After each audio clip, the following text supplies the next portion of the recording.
तो TB basically होता किससे है सबसे ज़्यादा? सो टीबी एक इन्फेक्टिव कंडीशन है।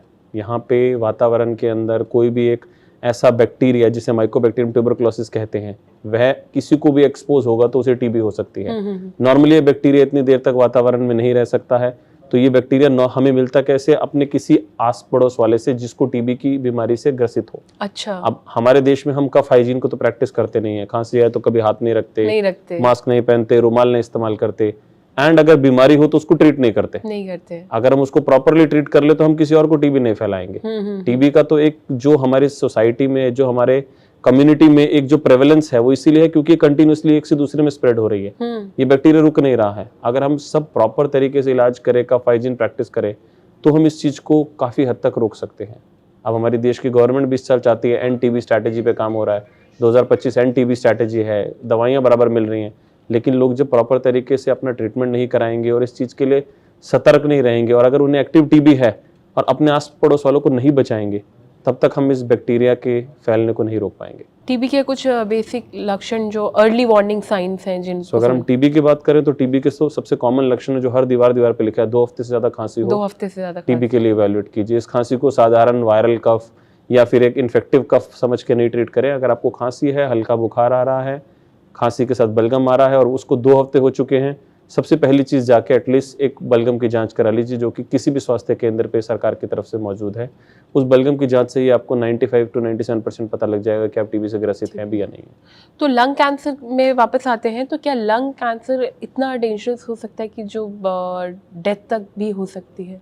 अगर हम लंग कैंसर डेथ के स्टैट्स की बात करें तो पुरुषों में सबसे common cause of cancer death in India is lung cancer.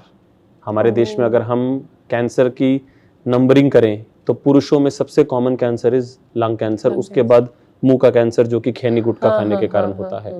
And अगर हम डेथ की बात करें तो सभी कैंसर्स में से ब्रेस्ट, लंग, मुंह का कैंसर, पेट का कैंसर, सबसे ज्यादा डेंजरस या जिसकी सबसे ज्यादा मोर्टेलिटी होती है वो लंग कैंसर होता है, चाहे वो पुरुषों में हो चाहे वो महिलाओं में हो।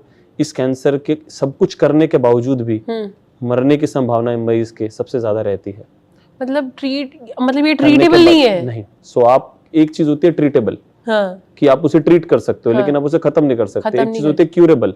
ये क्यूरेबल नहीं है, ये कोई इन्फेक्शन नहीं है कि आपने 6 महीने दवाई खाई या फिर आपने 2 हफ्ते एंटीबायोटिक खाई ठीक हो जाएगा। ये ट्रीटेबल है कि आप इसे ट्रीट करके लंबे समय तक प्रोलॉन्ग कर सकते हैं पेशेंट की लाइफ, लेकिन सब कुछ करने के बावजूद इसकी मोर्टेलिटी बहुत ज्यादा है।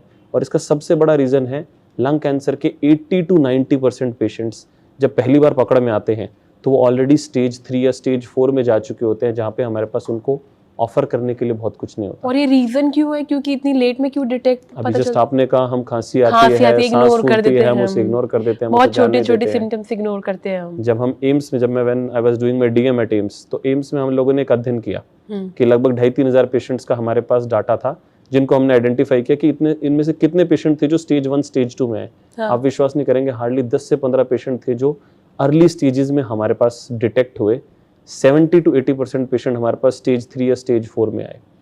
लोग पूछते हैं स्टेजिंग का क्या इंपॉर्टेंस है, हर कोई आपसे आगे पूछेगा, किसी को भी कैंसर होगा पहला सवाल घर में भी क्या रहेगा, अरे इनके कैंसर की स्टेज क्या है। स्टेज की इंपॉर्टेंस है, स्टेज आपका ट्रीटमेंट डिसाइड करती है। एक छोटी सी गांठ लंग के एक हिस्से में है, स्टेज 1 गांठ है, आप सर्जन के पास जाएंगे, सर्जन वो हिस्सा काट के अलग कर देगा, पेशेंट हो सकता है क्योर हो जाए क्योंकि आपने उसको जड़ से मिटा दिया।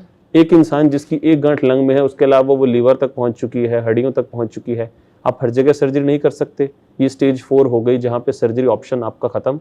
अब आप कीमो से, रेडियो से, इम्यूनो से, दवाइयों से इस सब चीज को कम करने की कोशिश करेंगे तो आप इसको ट्रीट कर पाएंगे, क्योर नहीं कर पाएंगे। इसीलिए लंग कैंसर की मोर्टेलिटी इतनी ज्यादा है, क्योंकि लंग कैंसर के 80% मरीज पकड़ में ही तब आते हैं जब वो ऑलरेडी स्टेज 3 या स्टेज 4 तक पहुंच चुके होते हैं। और रीजन है छोटे-छोटे सिम्टम्स इग्नोर करना।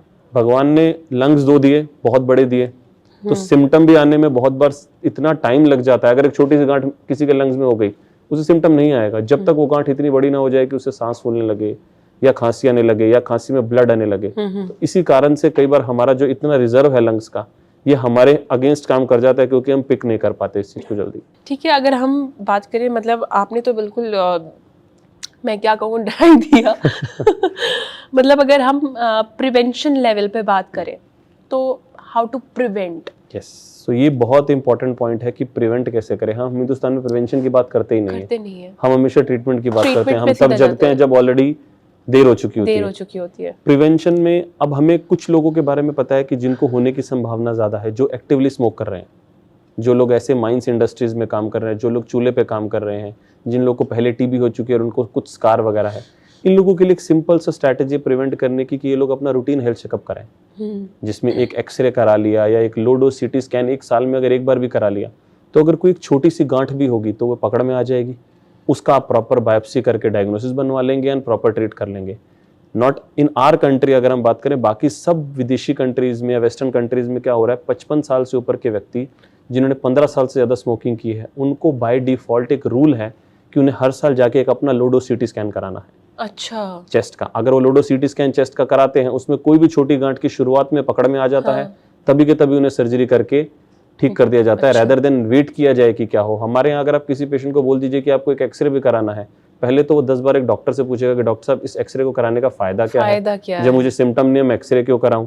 आप उससे कहेंगे आप एक स्मोकर हैं, आपको एक्सरे कराना चाहिए हर साल का एक, वो कभी नहीं कराएगा। जब तक वह किसी प्रॉपर बीमारी या सिम्टम से ग्रसित ना हो तब तक वो एक्सरे नहीं कराएगा। तो मैं कहता हूँ सीटी स्कैन नहीं हम बोलेंगे क्योंकि हमारी आबादी बहुत बड़ी है, बट एटलीस्ट हम एक एक्सरे से शुरुआत तो कर सकते हैं। बिल्कुल बिल्कुल। हम अपना एक हेल्थ चेकअप कराएं जिसमें हम जैसे अल्ट्रासाउंड ब्लड टेस्ट कराते हैं, वैसे ही एक जाके अपना एक चेस्ट एक्सरे करा रहे हर साल का एक।